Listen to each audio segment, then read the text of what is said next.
Hello, hello, hello. Good morning, good afternoon, good evening from wherever you are joining us. And welcome to another episode of the Tuesday teissTalk with your host, not Jenny Radcliffe again. Jenny is still on her holidays. My name is Tom Langford. I'm standing in while Jenny is, I think she's in Skegness now. She's just come from Blackpool, where I think she visited the Strictly set as it was a goal of her life, and now she's on her way to do the Coronation Street set tour as well. So I think she's fulfilling a lot of childhood dreams here. Anyway, today it's not Jenny, it's me. I've got some wonderful guests with me.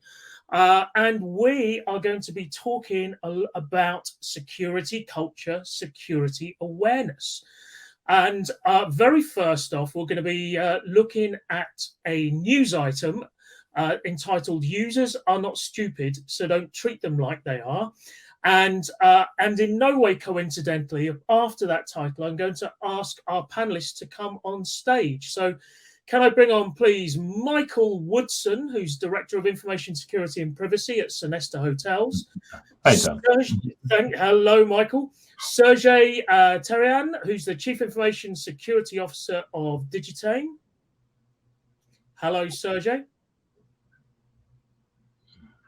Oh, techie problems. Ali Bakush, who's the Regional Information Security and Data Privacy Officer of Texas Instruments. Hello, Ali.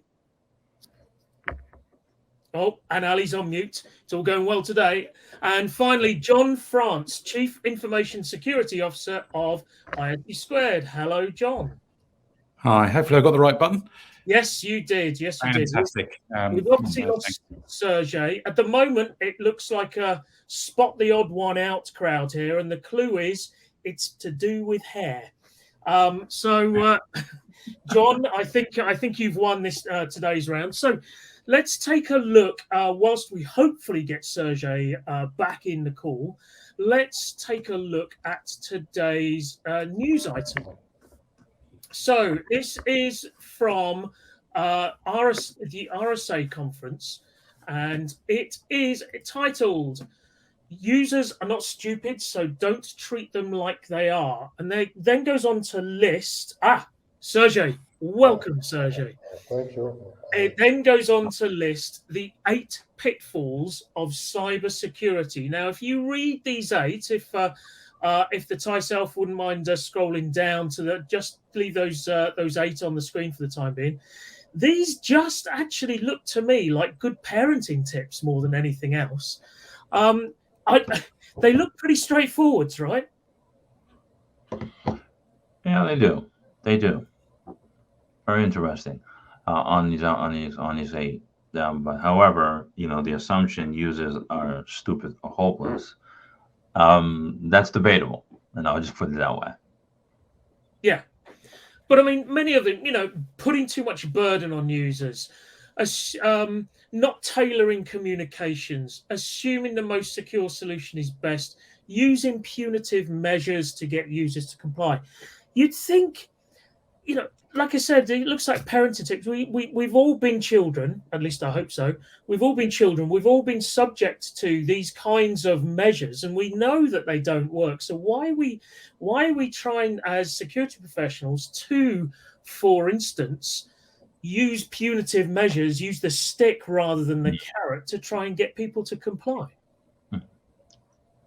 You want to is that an open question, or jump in, please. Jump in. So one of the things is it depends on your industry. So, for example, maintaining compliance, given actual, there are things that you should be doing in your world that mandate you to do a behavioral change and making sure that everybody's indulging in proper security regimens as they indulge in doing business every day, and making sure that you're enabling the organization to be in compliance to those regulatory requirements. The other thing is, things like expenses. When you look at that, it can help you minimize, things related to the outcome of when an incident or a breach occurs. If you've done some good things up front, it's not going to cost you later. So pay now or pay later, right? Have a clue or pay later. Okay, and I'll stop right there for somebody else to kind of take the ball and run with it. I'll jump in and say users are not stupid, but they may be ignorant, and that's our job to educate. So part of this is awareness, and that is designing effective comms, etc.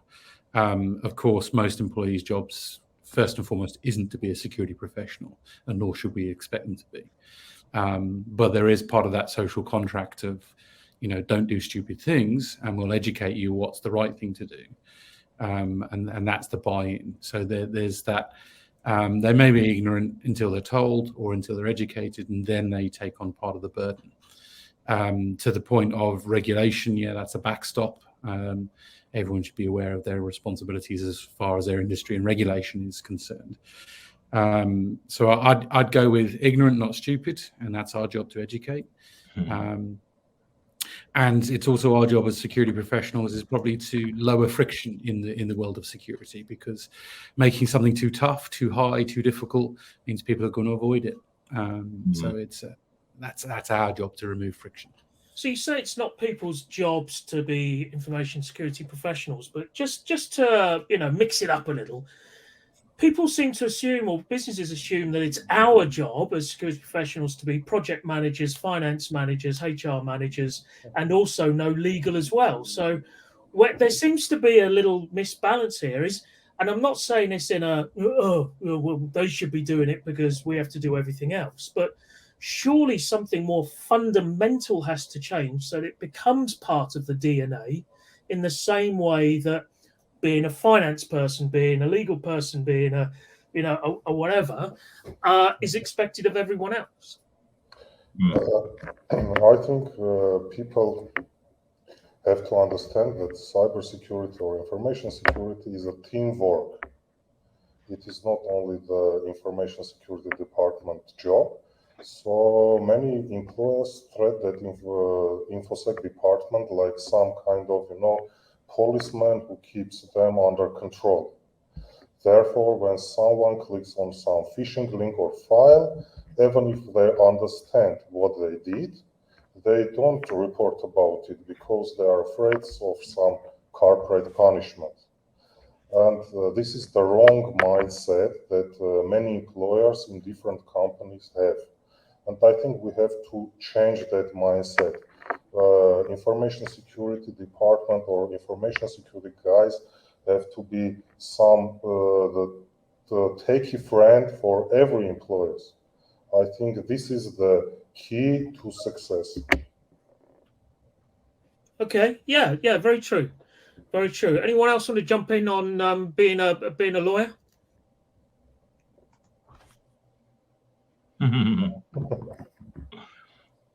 What's the question? I didn't. You kind of broke up. What did you say, Tom? I was going to say, anybody else want to jump in on being, a lawyer or a finance person? I think Ali does, but we can't hear Ali. Well, let me just put it this way. And then Ali, if let me just throw this on there. One of the obligations of a security awareness program is maintaining credibility and trust, right? So using this program to leverage across whether the business experience, the employee experience, but also in the customer experience. So credibility with your customers, your clients, your internal and external stakeholders, as well as the auditors and the regulators. And that's, it's important to have a program in place at foresight for that reason. One of what we see is it gets watered down is it's not my responsibility. The program says we're in this together for the good of the order of the organization, good of the order of our customers and clients and our relationships going forward, and the credibility of your brand. Yeah, very much so. So we've lost Ali for a little while, and I think we'll take that as an opportunity to segue to our panel discussion today. Now, before I start that, I just want to remind folks, we really are interested in your questions. It helps us fill any awkward gaps, although with Michael on the call, I don't think we'll have any of those. So please post your questions up in the top right under Q&A, or we can pick them up anywhere. And folks on the panel, please keep an eye out as well. If you see something you particularly want to answer, then do let us know. So the panel discussion. Oh, and I should say, the best question, comment, or anything, according to me, so it could be just making me laugh, is going to win one of these. Look at that. A fantastic mug. It does everything you need in a mug. It holds liquid. It has a handle. It's got a nice color. I'm pretty sure this won't wash off too quickly. So please do ask a question and you'll be good to go. Right. So today's panel, fostering an effective security culture. Welcome back, Ali. Fingers crossed. Can you hear us, Ali? Yes, I can. My apologies. Little technical issues. But can I actually follow up and just say a few things? I think maybe I'm pointing to the obvious. And I think we talked about, why do we think, our staff are kind of ignorant, etc. So I think one of the things about this blaming culture is that in order to hold someone accountable, they need to be informed. So we kind of, make sure we put the cart before the horse, not put the cart before the horse, so to speak. So I think it's important. I'm totally on board. I think, it's obvious that we need to do more training, do more awareness. And then once they are informed, then we can hold them accountable. And then we'll get to that once we get to the panel discussion. And in fact, I think, that's we are just on the panel and that very first bullet point now, how are workers prevented from being active and informed partners in security? So you hit the nail on the head, Ali. It's almost like you were reading ahead, but how do we make sure that our users are informed partners? It's one thing to be a partner. We're in this together. It's another thing, to your point, Ali, to make sure that they know exactly what's going on. So how do we ensure that that is the case? Yeah, I think I'm going to probably state the obvious if I just go ahead and kick off and I'll let my other colleagues also jump in. I think, the tone is really at the top, right? It's not necessarily on the shoulders of the IT security organization, right? It really starts from the top. So we want to make sure we have really the board is totally buying into it. It's not just the talk, walk the walk. And it's not just at the board level. It's actually down throughout the whole fabric of our organization, right? That needs to be kind of spread down. When I give you kind of a thing that I do when I start a talk or a presentation to the various, departments, I always use my hand. I always raise my hand. It says, who's responsible for information security? And it may be 30, 40 people in the room. And if I have maybe 4 or 5 people answering, then I have a job to do, right? Because ultimately we want all 30 of them to raise their hand, says, yeah, I have a part to play, right? Each one is a stakeholder in this whole, each one has a piece in our information security culture. So I think that is actually key to kind of kickstart that conversation, to let them understand what are our care abouts, because I think that is the key message. In order to have a successful security culture, they have to actually care, right? What does it mean to them? What is my interest in this topic? How can you benefit me personally? So actually, I know everyone's going to probably kick in here, but oftentimes we need to inform what's the benefit they can use at home, how they can probably secure, their relatives, their extended family, what's in it for me personally. And if they have that personal benefit, and this is where the carrot comes in, this is where I think they will be able to be more positively engaged in security when they're at work. So I'll just kick off and just kind of lay the little bit of groundwork there. Okay, what about being active and informed? It's 2 very different things, I think. It's an interesting attribute. Did you say active? You say active and informed? Yeah, active and informed. How do we? What's stopping them from being active and informed? Well, not having the confidence that they are aware that they are conscious of what they know. I mean, and so that comes from being reinforced of constant training and awareness, whether it be in your LMS system, whether you're messaging, etc. Some people still sometimes are reluctant to, if you see something, say something, and they don't know if they should, right, and have the freedom to do so. So you constantly have to reinforce that. If you see something, say something. There's no retribution. It makes sense, no matter how small, how big, no matter who you are in the organization. Again, we're in this together. Whether you be the person who does the cleaning, whether you're the security guy at the door, the valet parker who parks the car, if you see something, say something. Yeah, very true, very true. And and how do you foster that culture, John? Yeah, it's so it's making it okay to report. So it's the carrot, not the stick. No one sets out to be, well, most people, 99.9%, don't set out to be malicious about what they're doing. Accidents happen, and it's not punishing them for them. It's positive reinforcement. So if you look at sort of the cultural aspect, is you can call out someone for reporting something, security champ of the week kind of thing, because they discovered something, they did something wrong, and they reported it. That's the positive reinforcement. So I think it's about building that, and to Michael's point, it's sort of good cyber hygiene, and they carry that with them, not just inside the workplace, but across their digital footprint, whether that be home and to relatives as well. So it's making it okay to report and giving them the tools, also giving them the tools to do that. But I think the key point here is fostering a security culture, and that's a security culture is a very nebulous thing. These are hard. It's very difficult to teach a culture. You have to almost.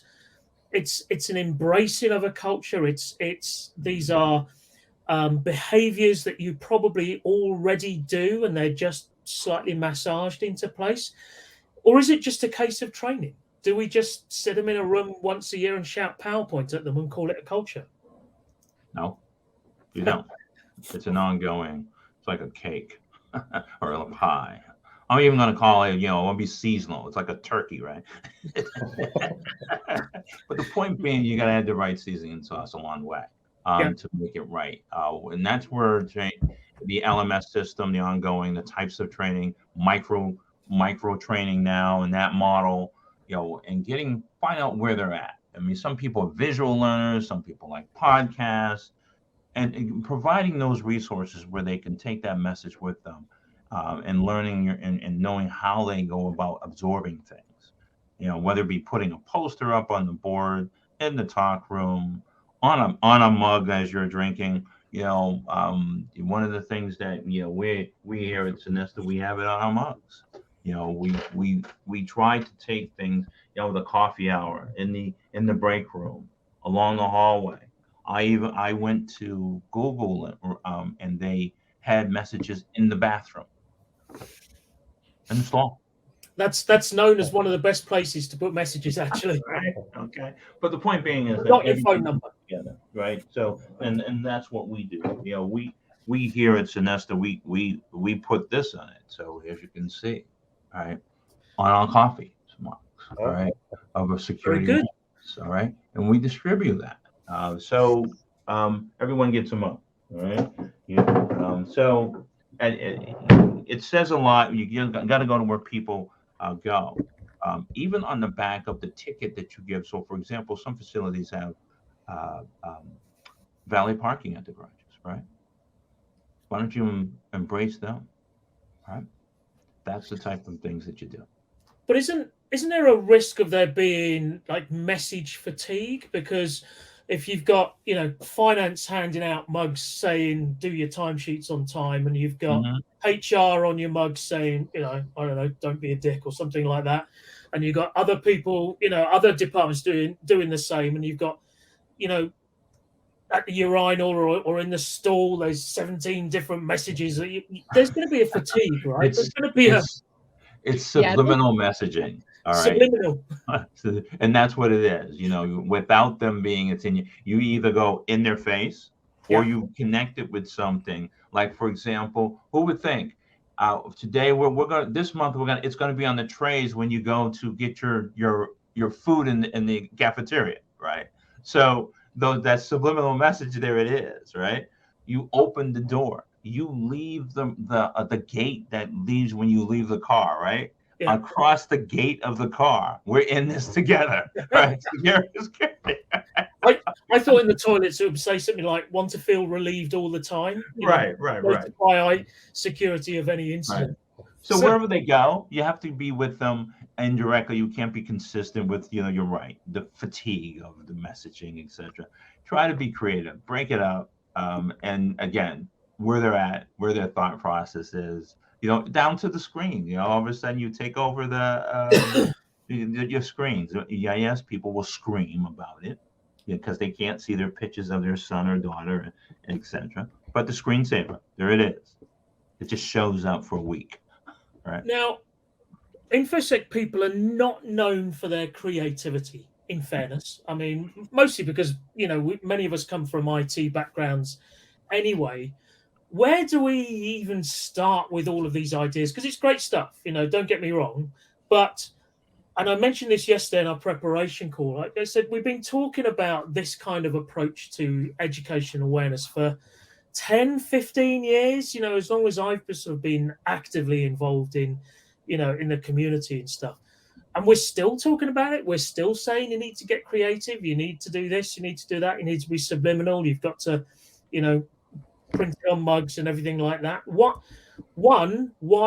have we not fixed it yet? And two, how do we even start to get that creative when, I've got all the creativity of a brick wrapped in lemon?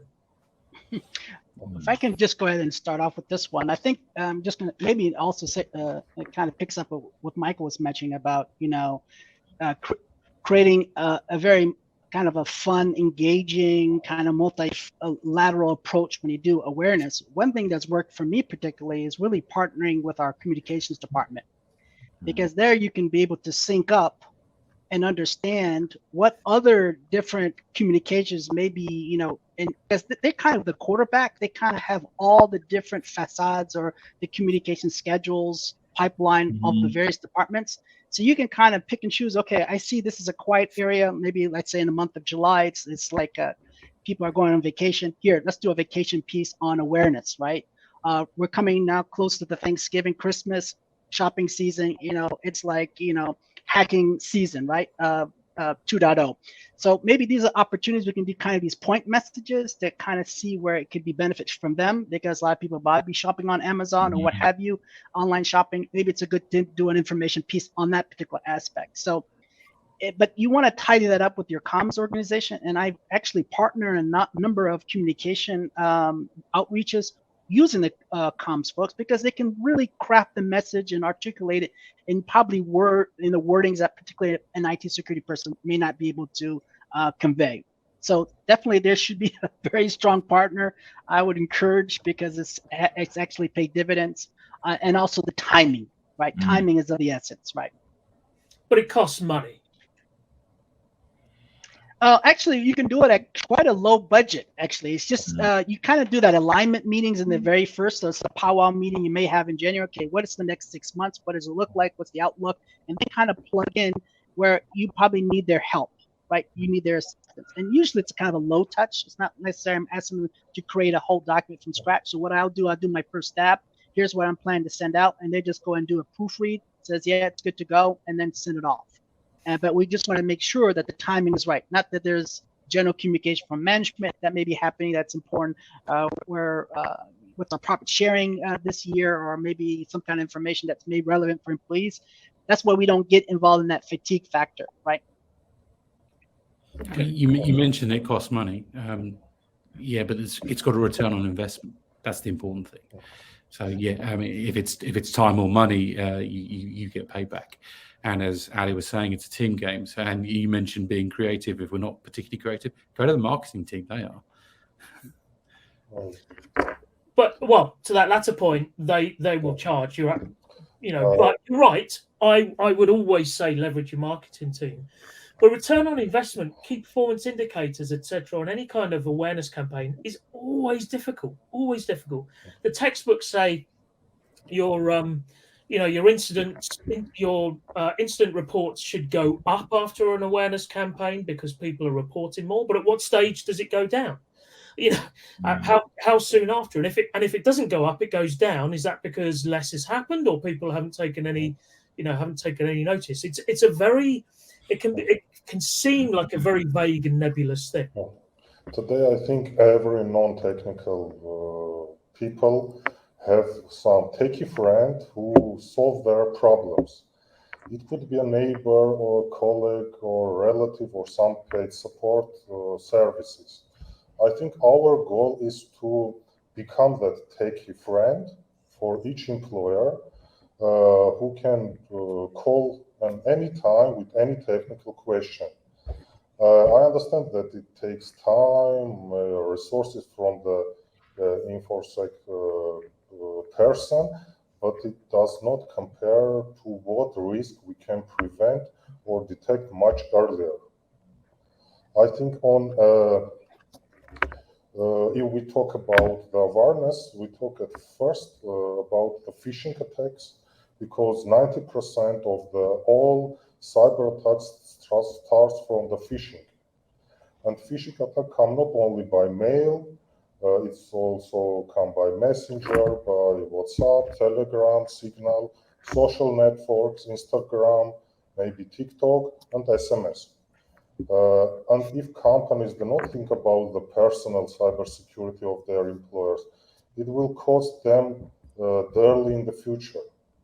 I think the solution is to have the InfoSec team in all platforms where cyber attack can be carried out.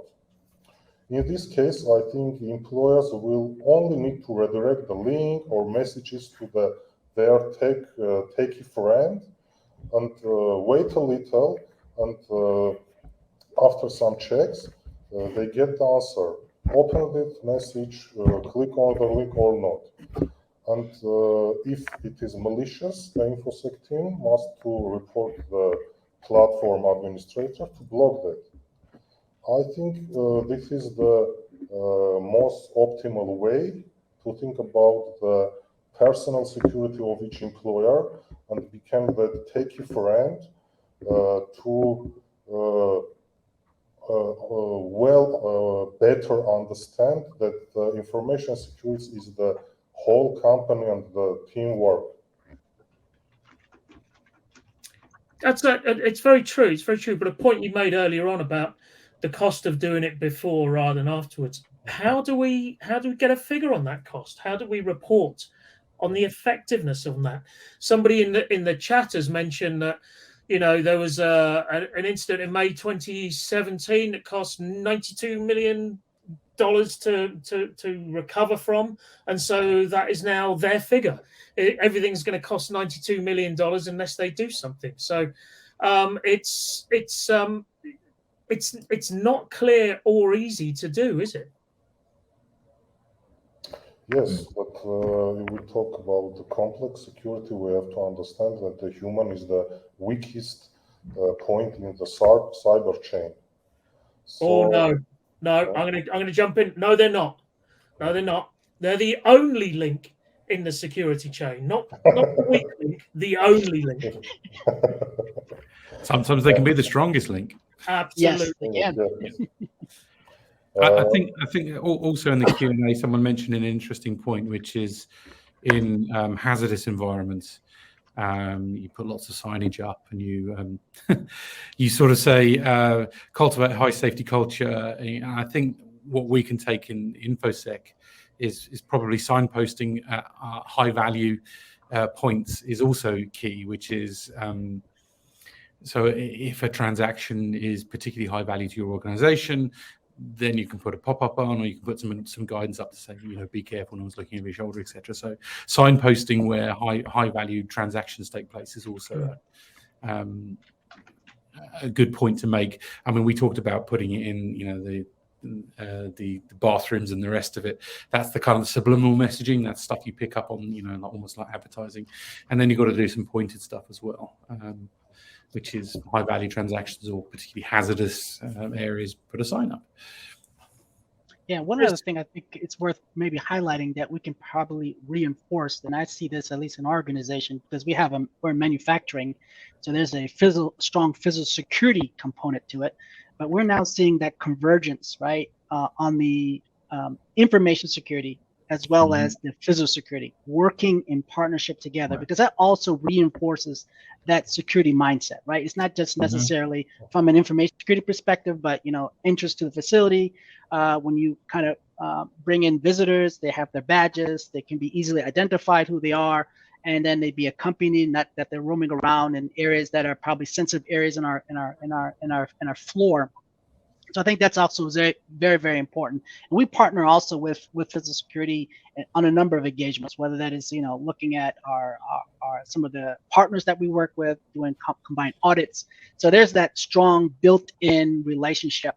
Also, when we do training, so I try to piggyback at least when they're doing training to, let's say, contractors or different audiences. Hey, why doesn't information security get a 20 minutes also pitch, right? To have that, because there's a lot of bit of overlap there. And also, I also try to include privacy, that personal data element. That's also can be also included in information security trainings. Not that we're trying to be it so diluted a little bit, but there are some very common areas that I think is worth pointing out. And I'm kind of work on those two roles as the regional CISO as well as the DPO, data protection officer. So it's kind of good to have that kind of relationship with your business partners. I've always thought of the data protection officer when it's the CISO is a bit like the Master of Dark Arts in Harry Potter. It's going to get, that's a role that gets passed around from one person to the next. Nobody wants that role as well. Now the question that you brought up, John, that was from Sarah Templey. Thank you for the question, Sarah. You are in the lead currently for a mug. Well done. But we do have another comment from Simon, and in fact we've got a couple of things coming up. So Simon's on safety cultures have a definite benefit, avoiding death. Security doesn't really have the same obvious result. So how do you engage people? And this is true. It's people will very easily plug in that USB stick and say, not my problem. And really the worst thing that could happen to them is they get fired. But that's not even something that's on their radar, right? So we're trying to sort of make people to care as much about health and safety where the end result is death as they do about security, where the end result is, we get a couple of weeks off while they clean up the computer systems. Well, that's going to be just really, it's in the ethic responsible, the code of the code, and it's the code, right? You thou shalt not, right? And they're just basics. You're not going to do that. You're just not going to put that USB. You're not going to go find it in the parking lot. All right, what's this? And go and plug it in. I think we've moved past that in awareness. Back in the day, that wasn't, they're trying to get me, and see if I get caught and, I'm going to be penalized for it. And that was a mechanism that most, you talk about convergence and working with physical security and cybersecurity, you work together in some internet to do that, drop a couple of USBs and see what we get, go fishing. The interesting thing is that now you talk about convergence, and an article that I'm writing is called Convergence of X. And the convergence of X means, partnering, whether it be privacy, you talk about DPO, data privacy as well, but also physical security, risk, and also our third parties. We are now in the world of third parties as we move into cloud technologies, all right? But one of the things that people forget, there's other third parties, the people who deliver to you, the supply chain people. All right. I had an interesting talk. I like to talk to the mailman. He sees a lot. The UPS guy sees a lot, right, coming in. So I said to them, every now and then, here's a coffee. And hey, have a conversation briefly. Did you see anything? Right? They're a third party that we never, but been part of our ecosystem, right? Coming in. So these are the attributes that you literally are going to have to watch out. Another interesting thing is about your perimeter. The conversion of X in your community around you, of your organization. They too are your third party, all right? The people that are your neighbors, because they might see something, right? So we have to think outside the box when we're thinking about all of this, about a culture. Is your culture within, but also is it inclusive of others that are part of your culture and you don't even realize they are? All right, so I put that on the table. I want to bring up another question. It's more of a comment with a little question at the end. Again, from Sarah Templey. Sarah, you are just streets ahead on this competition at the moment. A company I was with put a number of employees, including some that never went near the actual chemical plant, CG Finance, through some powerful training where they brought in 2 actors to be the wife and child of someone who'd been seriously injured and talk about the effects on her and her child.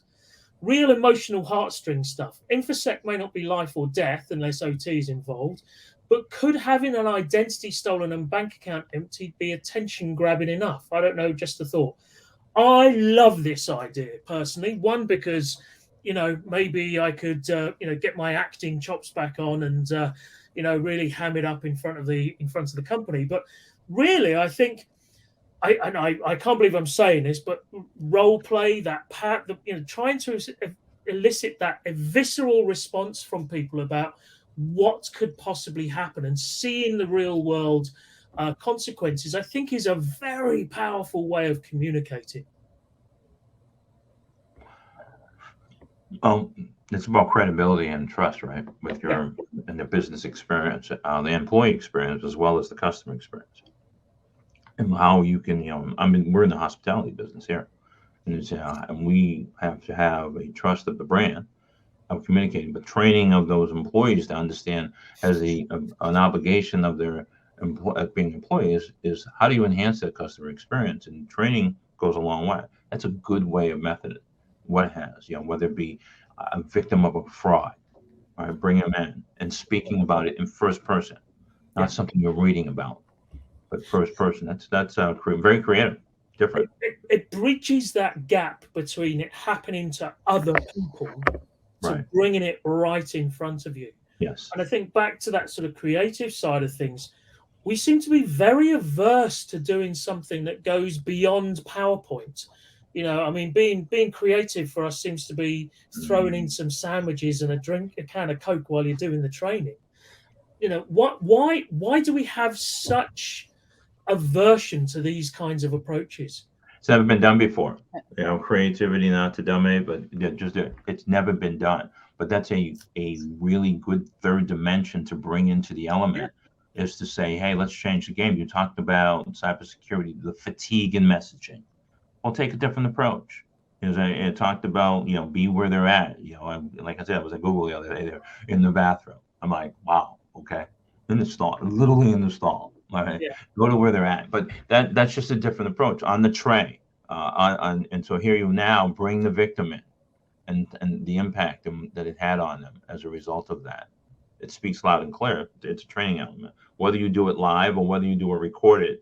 Kind of reverse engineering of customer testimony, customer victimization as a result of what you didn't do, goes a long way. Has anybody on the panel done anything along these lines? Anything that's really pushed those boundaries? Well, this is maybe before my time, and I'm probably considering maybe doing it just maybe when the opportunity presents itself. We're still not really out of COVID yet, but to bring in a kind of a hacker. And have someone try to hack into somebody's social media account or into their devices, have that live, right? That live session. And I think what the person just made that last comment or that question, I think it's really relevant because a lot of times when we do awareness training, it lacks that sense of personalization, making it personal, right? And then I think that's more effective. I think also what I'm trying to do, at least in the last year or so, just do more storytelling.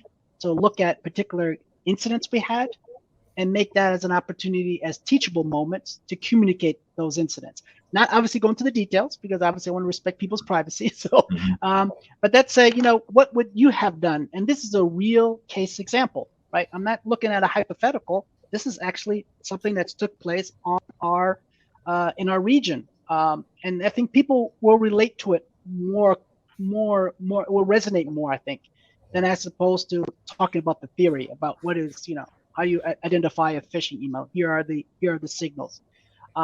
Those typically are not so effective. People hear it over and over and over again. I think repetition is worth doing, but I think what really drives the message home is that personalization, making it setting a purpose and making it personal. Scaling those messages is challenging, though, isn't it, John?